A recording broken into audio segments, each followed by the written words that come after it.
in the morning time.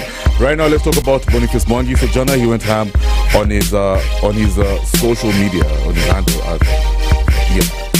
Can't really tell what his handle is.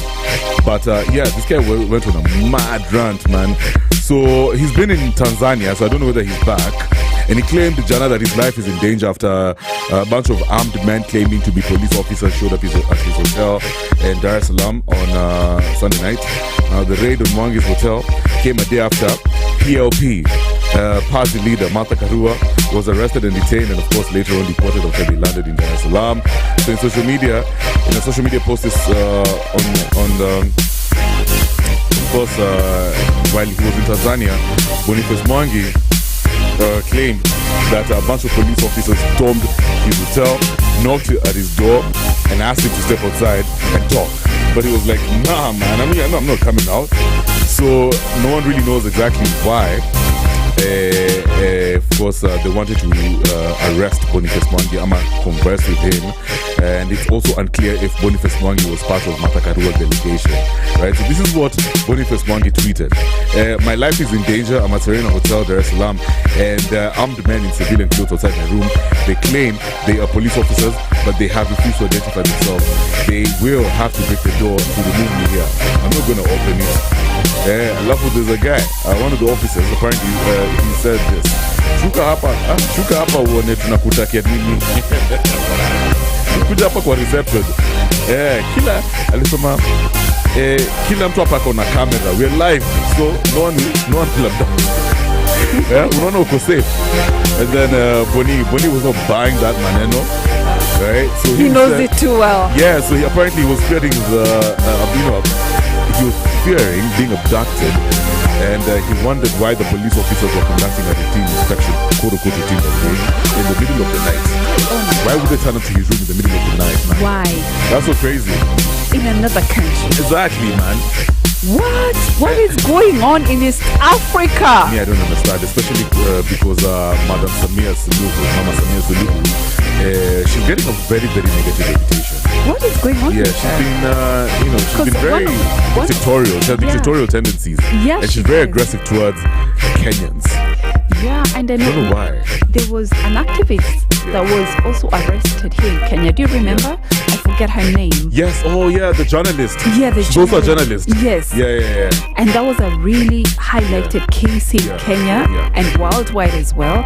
And now, Boniface Mwangi, Martha Karua, this weekend, what is going on?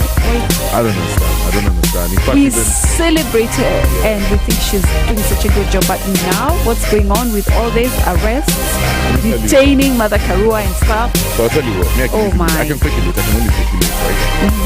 The truth of the matter is Tanzanians don't really like this. They don't like that's for sure. It's just, and not just Tanzanians, like regular people. Yeah. Like even the government are they're very slow to engage with us. They think we are too... I'm trying to find the right word. But they sort of look down on Kenyans. Yeah. And they don't want us to start bringing our very... smart... opinions. Let's call a spade a spade. Our abrasive nature. They don't want us to take that, that whole energy to their country. You know what I mean? Yeah. So that's why every time a Kenyan politician goes to Tanzania, something wrong is about to happen. But there's also a case of some of our politicians, quote unquote. This is what my boy told me. They have a feeling. The government of Tanzania has a feeling that Kenyan politicians, a few of them, would be working with the Tanzanian opposition leader. Yeah. Is that why Martha Karua was arrested? Of course, because of the Tendo Lissu's correct. Case going on. But I think people should be allowed to be. Of course. That whole idea of them being arrested is quite shameful. It's very, very wrong. It's quite shameful in my view, and it just goes to show we don't have a good working relationship with this country. Yes. Clearly, and Kenyans now cannot trust Tanzania to stand in the gap for us when things go wrong. Yeah, it's true. We don't have that brotherhood thing that East Africa should, the East African, region stands for. Yeah. Tanzanians tend to isolate themselves. This has never happened. Has this ever happened? Well, they've been aggressive in different ways. Remember that time when they burnt our chicks, the cuckoos? Oh no! Burnt them alive. Oh no! But this is during Magufuli's era. Oh, late no, Magufuli. that's horrible. Imagine that.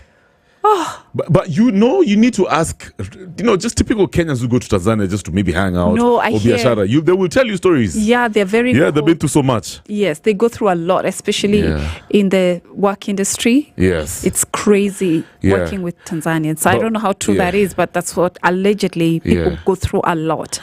But for me, listen, the thing is this: just if you're a Kenyan and you have any business going down in Tanzania, you have just be very careful of your moves. Be very careful. Yeah. Understand that you're in a very Hostile. toxic and hostile environment. Yes. Yes, just watch your back. For me, I have no business going on in Tanzania.